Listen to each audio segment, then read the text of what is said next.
going there? I'm Drew Edwards from the Downriver Mop. And I'm Gory Vincent from the Walled Lake Penny Saver. And we're the Dollar Show Critics. We go to the theaters where the games in the lobby probably don't work to find out if movies are worth the price of $1. And they probably don't have a pinball machine. Probably not. That's a travesty.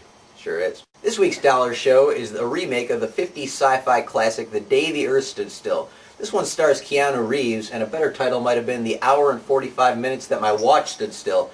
Keanu stars as Klaatu, an alien, emotionless alien being from another world, which is a perfect role for Keanu Reeves, by the way. Nobody does emotionless in a suit better than Keanu Reeves. He stars as Klaatu, who arrives to Earth in a glowing orb that descends upon Earth and lands right in Central Park. Jennifer Connelly plays one of the scientists recruited by the U.S. military to deal with this. I'm guessing they picked her because she's the hottest astrophysicist they can find. Check out the Astro on that biologist. I did a couple times. What I'm saying? I mean, there are so many problems with this movie, I don't even know where to start. The special effects are cheesy. The plot makes no logical sense at all. It's poorly edited. I mean, we get shots. Oh, by the way, there's a bad robotic alien named Gort that also comes in the glowing orb with Keanu. And this is one of the cheesiest, unfrightening monsters I've seen in any sci-fi movie. Basically, what I'm saying is this thing makes Independence Day look like a masterpiece. In the rankings of movies about the end of the world and/or aliens, this is well at the bottom of the pack. Well, at the bottom of the pack. The plot made no sense. The acting was unbelievable. The special effects, hit or miss. Hit or miss. Some of them were okay. Yeah, some of them were okay, but for the most part, it was crap. And who's Will Smith's kid? Oh yes, Jaden Smith. I'm sorry, I left him out of the cast. He plays. It's easy to leave him out of the cast. I would have rather they let him out of the cast because he added completely nothing except for irritation for me.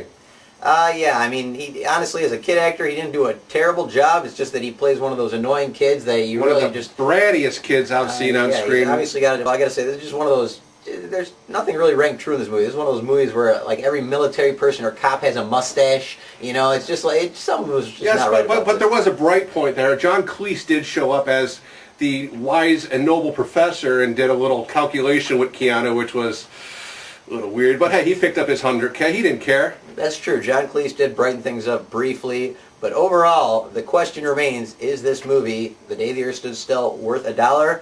I'm going to say not really. I mean, unless you are a diehard Keanu Reeves fan and you've just I didn't know there were those. I think they are out there. I mean, the guy keeps getting work. If you're a diehard Keanu Reeves fan, you might want to get this. Or, you know, if you're a diehard sci-fi fan. But even those fans, I think, will be disappointed because the science in this thing is pretty suspicious. Definitely. So I say not really. I've seen better stuff on the Sci-Fi Channel. If I can't recommend this movie, I have to give it a no. Ooh. Don't go see this movie at all. Wow. It's maybe worth 50 cents when your power's out at home and it's raining. Maybe 50 cents.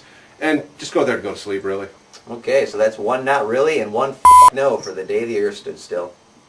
And this week's video pick is Flirting with Disaster, starring Ben Stiller in one of his earlier roles. Ben Stiller stars as a new father who has a little bit of trouble trying to figure out what to name his child. And he figures that this goes back to him being adopted, so he goes back to try to find his adoptive parents. Meanwhile, his adoptive parents, played by George Segal and Mary Tyler Moore, in both great roles there. I love both of them. They kind of help him out with it, and they kind of don't. But they both play great roles. And playing a social worker trying to help Stiller is Tay Leone. And she's looking pretty hot back in this movie, I'd have to say. And they go cross-country trying to find Stiller's parents, and hilarity ensues everywhere they go, basically. This is a great movie. If you have nothing to do else on a rainy day, I'd say you go out and rent this movie.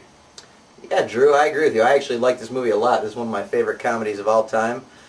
There is a great ensemble cast. You mentioned George Segal and Mary Tyler Moore. Oh, of course, Alan Alda, Lily Tomlin. Alan Alda and Lily Tomlin play great roles. Let's not forget Josh Brolin and Richard Jenkins as the two gay cops. I mean, they're both nominated for Oscars this year, and they're both hilarious in this. And let's not forget to mention Patricia Arquette, who plays Ben Stiller's wife, who's very funny in this also. Yes, yes. I mean, overall, there is some wacky stuff in this. It's one of those offbeat ensemble comedies. But I agree with you. I would even say, as far as if you're a Ben Stiller fan or just a fan of like really kind of offbeat comedies, then this is a buy it even. Not like that bullshit Night in the Museum. I agree. You can't go wrong renting it though. No, you can't go wrong if you just see this movie.